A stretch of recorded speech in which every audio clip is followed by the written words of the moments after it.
Hello everyone, welcome to WowIS. Now we shall see our MCQs for 18th of June. Let's start. So our first question is, consider the following statements with respect to the Indian Gas Exchange IGX. कल ही पढ़ा है, easy होना चाहिए. Statement 1, it is a digital platform for trading natural gas both in the spot market and the forward market. ये आपको याद रखना है. Now statement 2, it is the first such gas exchange launched by the Ministry of Petroleum. दोनों ही statement सही हैं. Answer है both 1 and 2. I don't think so कि आपको बहुत ज़्यादा प्रॉब्लम होनी चाहिए. मिनिस्ट्री ऑफ पेट्रोलियम ने ये गैस एक्सचेंज लॉन्च की है जिसमें इम्पोर्टेड गैस को ट्रेड किया जा सकता है. Imported gas, okay. Domestic gas के जो प्राइसेस हैं वो गवर्नमेंट तय करती है, तो डोमेस्टिक गैस इसमें इंक्लूडेड नहीं है.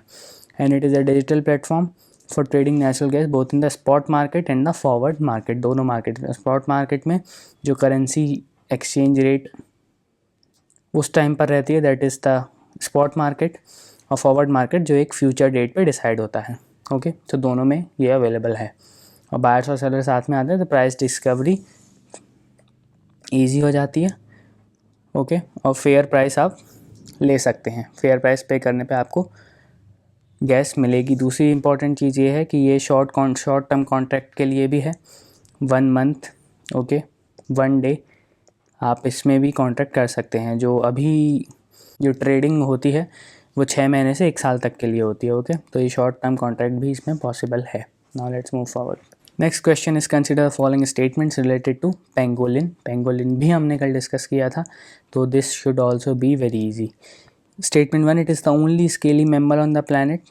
And statement 2, Indian pangolin has been listed as least concerned in IUCN Red List. आपको बताना है कौन सा स्टेटमेंट सही है.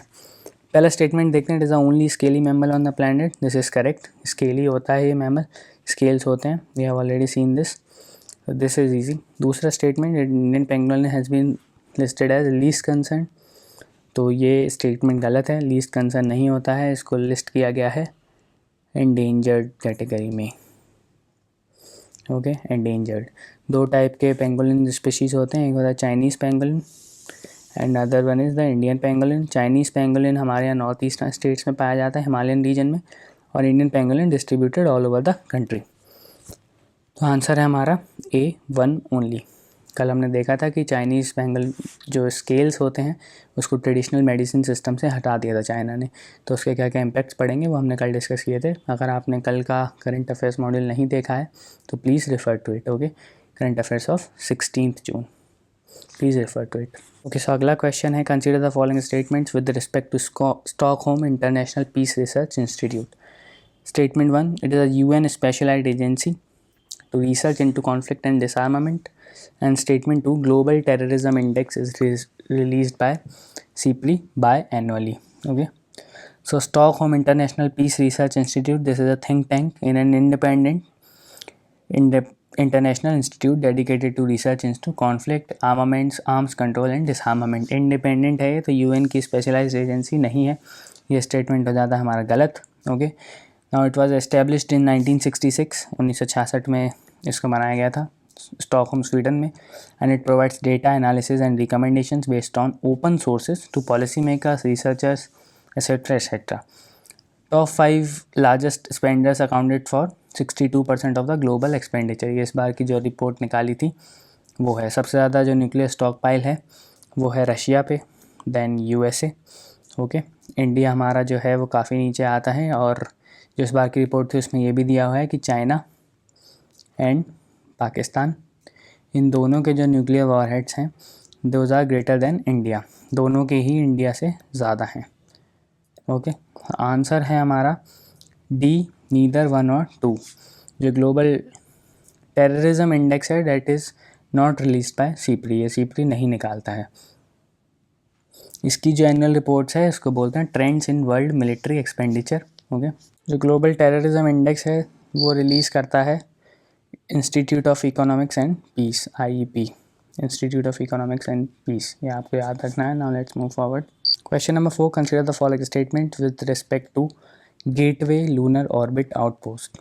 So statement 1, it is a small spaceship that will orbit the moon. And statement 2, it is a part of NASA's Artemis program. Okay.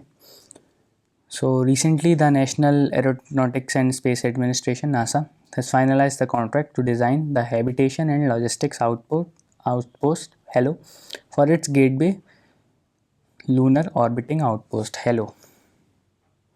इसके लिए contract finalise किया है. Okay, now the gateway is a small spaceship that will orbit the moon, meant for astronaut missions to the moon and later for expedition to Mars. One of the most unique features of the gateway is that it can be moved to other orbits around the moon to conduct more research. While the project is led by NASA, the gateway is meant to be developed, serviced and utilized in collaboration with commercial and international partners. Canada भी इसमें collab करेगा, Europe भी करेगा, Japan जो जक्सा है वो भी इसमें कोलैब करेगा. ओके, तो ये हमारे दोनों ही स्टेटमेंट सही हैं. आंसर है both 1 and 2. Okay, habitation and logistics HALO support for the gateway is a part of NASA's Artemis program to send the first woman and the next man to the moon by 2024. First woman and next man to the moon by 2024. Okay, तो दोनों statement सही हैं. Answer है सी. Question number 5 is consider the following statement with respect to Attorney General. This must be easy. Statement 1, he is the first law officer of the government of India. This is correct, we all know this. Statement 2, he is a member of the cabinet and attends its meetings. तो cabinet का member नहीं होता है. Although parliament की meetings attorney general attend कर सकता है, even he can speak in those meetings, but he can not vote. Okay, बस वोट नहीं कर सकता है, बाकी पार्लियामेंट की मीटिंग्स और कमेटी की मीटिंग्स भी अटेंड कर सकता है, लेकिन कैबिनेट का मेंबर नहीं होता है. तो दिस इज़ इनकरेक्ट. तीसरा जो स्टेटमेंट है, he is appointed by prime minister and must be qualified to be appointed as a supreme court जज. पूरा स्टेटमेंट ठीक है, बट उसको प्राइम मिनिस्टर नहीं करता है. This should be president here. President appoint करता है और he should be qualified to be appointed as a supreme court जज. तो आंसर है हमारा 1 only, A. Okay, now let's move forward. आखिरी क्वेश्चन आज का, assessment of climate change over the Indian region report is published by which of the following organisations? ISRO, Ministry of Agriculture, Ministry of Earth Sciences and ICAR. आज ही के current affairs में इसको discuss किया था, तो मैं इसमें बहुत ज़्यादा डिटेल में नहीं जाऊँगा. अगर आपको और ज़्यादा इन्फॉर्मेशन चाहिए तो आप आज के करंट अफेयर्स मॉड्यूल को देख सकते हैं. आंसर हमारा C, ministry of earth sciences, और इसमें काफ़ी सारा डेटा है, तो please go through this report once. ओके, आप हमारा करंट अफेयर्स मॉड्यूल को एक बार ज़रूर देखिए, काफ़ी सारा इंपॉर्टेंट एंड यूज़फुल डेटा उसमें दिया हुआ है. ओके, सो यहाँ हमारा ख़त्म होता है आज का MCQ module. Thank you guys. Join us on Facebook, Telegram for our material. Please join us on Telegram. Also subscribe to our YouTube channel and press the bell icon for any further update. We'll meet tomorrow. Thank you.